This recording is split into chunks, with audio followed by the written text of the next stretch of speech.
BJP ರಾಜ್ಯ ಪ್ರಧಾನ ಕಾರ್ಯದರ್ಶಿಯಾಗಿರುವ ಕುಡಚಿ ಮತಕ್ಷೇತ್ರದ ಮಾಜಿ ಶಾಸಕ ಪಿ ರಾಜು ಹೆಸ್ಕಾಂ ಅಧಿಕಾರಿಗಳ ವಿರುದ್ಧ ಹರಿಹಾಯ್ದರು.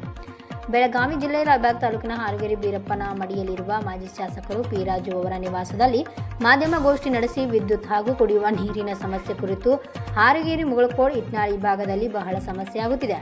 ವಿದ್ಯುತ್ ಪ್ರಸಾರಣಾ ಕೇಂದ್ರಗಳ ಹಾರಗೇರಿ ಸಬ್ ಡಿವಿಷನ್ ಹಾಗೂ ಮುಗಳಕೋಡ್ ಸಬ್ ಡಿವಿಷನ್ ಸರಿಯಾಗಿ ರಾತ್ರಿ ವಿದ್ಯುತ್ ಪೂರೈಸುತ್ತಿಲ್ಲ ಎಂದು ಹೆಸ್ಕಾಂ ಅಧಿಕಾರಿಗಳ ವಿರುದ್ಧ ಹರಿಹಾಯ್ದರು.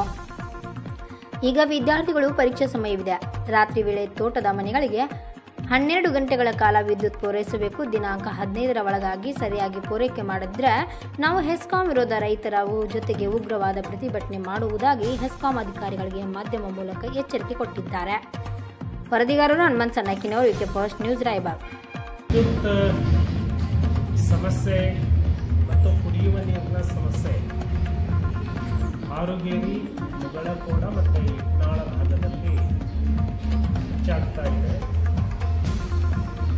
ನಮ್ಮ ವಿದ್ಯುತ್ ಪ್ರಸರಣ ಕೇಂದ್ರಗಳಲ್ಲಿ ಹಾರಗೇರಿ ಸಬ್ ಡಿವಿಷನ್ನು ಮತ್ತು ಮುಗಳಕೋಡ ಸಬ್ ಡಿವಿಷನ್ನಲ್ಲಿ ಸರಿಯಾಗಿ ರಾತ್ರಿಯ ಸಮಯದಲ್ಲಿ ವಿದ್ಯುತ್ ಪೂರೈಕೆ ಆಗ್ತಾ ಇಲ್ಲ. ಈಗ ಪರೀಕ್ಷಾ ಸಮಯ ಇದೆ. ಎಲ್ಲ ಮಕ್ಕಳು ಎಕ್ಸಾಮ್ ಅನ್ನ ಬರೀತಾ ಇದ್ದಾರೆ. ಈ ಸಂದರ್ಭದಲ್ಲಿ ರಾತ್ರಿಯಲ್ಲಿ ತೋಟದ ಮನೆಗಳಿಗೆ ವಿದ್ಯುತ್ ಪೂರೈಕೆ ಮಾಡದೇ ಇರೋದ್ರಿಂದ ಮಕ್ಕಳ ವಿದ್ಯಾಭ್ಯಾಸದ ಮೇಲೆ, ಪರೀಕ್ಷೆಯ ಮೇಲೆ ವ್ಯತಿರಿಕ್ತವಾದಂತಹ ಪರಿಣಾಮ ಉಂಟಾಗ್ತಾ ಇದೆ. ರೈತರ ಬೆಳೆಗಳಿಗೆ ಸಮರ್ಪಕವಾಗಿ ನೀರನ್ನು ಪೂರೈಸಲಿಕ್ಕೆ ಸಾಧ್ಯ ಆಗ್ತಾ ಇಲ್ಲ. ಆದುದರಿಂದ ಹೆಸ್ಕಾಂ ಅಧಿಕಾರಿಗಳಿಗೆ ನಾನು ವಿನಯದಿಂದ ಮನವಿಯನ್ನ ಮಾಡಿಕೊಡ್ತಾ ಇದ್ದೇನೆ. ಇವತ್ತು 13ನೇ ತಾರೀಕಿದೆ. 15ನೇ ತಾರೀಕಿನ ಒಳಗೆ ವಿದ್ಯುತ್ ಸಮಸ್ಯೆಯನ್ನ ತಕ್ಷಣಕ್ಕೆ ಬಗೆಹರಿಸಬೇಕು. ಪ್ರತಿ ಮನೆಗಳಿಗೆ ಪೂರ್ಣ ರಾತ್ರಿ ವಿದ್ಯುತ್ ಪೂರೈಕೆ ಆಗಬೇಕು. ಪರೀಕ್ಷೆ ಬರೆಯುವಂತಹ ಶಾಲಾ ಮಕ್ಕಳಿಗೆ ಯಾವುದೇ ರೀತಿ ತೊಂದರೆ ಆಗಲಾರದಂತೆ ಕ್ರಮವನ್ನು ವಹಿಸಬೇಕು ಅಂತ ಹೇಳಿ ಹೆಸ್ಕಾಂ ಅಧಿಕಾರಿಗಳಿಗೆ ಒತ್ತಾಯವನ್ನ ಮಾಡ್ತಾ ಇದ್ದಾರೆ. 13ನೇ ತಾರೀಕು 15ನೇ ತಾರೀಕಿಗೆ ಗಡುವನ್ನ ಕೊಡ್ತಾ ಇದ್ದಾರೆ.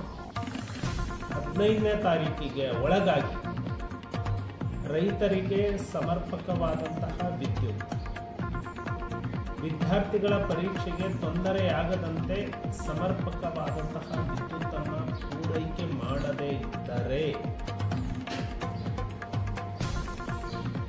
ಕಳೆದ ಬಾರಿ ಹೋರಾಟವನ್ನ ಮಾಡಿದ್ವಿ ರೈತರ ಜೊತೆಗೆ. ಈ ಬಾರಿ ಉಗ್ರವಾದಂತಹ ಹೋರಾಟಕ್ಕೆ ತೀರ್ಮಾನವನ್ನ ಕೈಗೊಳ್ಳಬೇಕಾಗಿದೆ.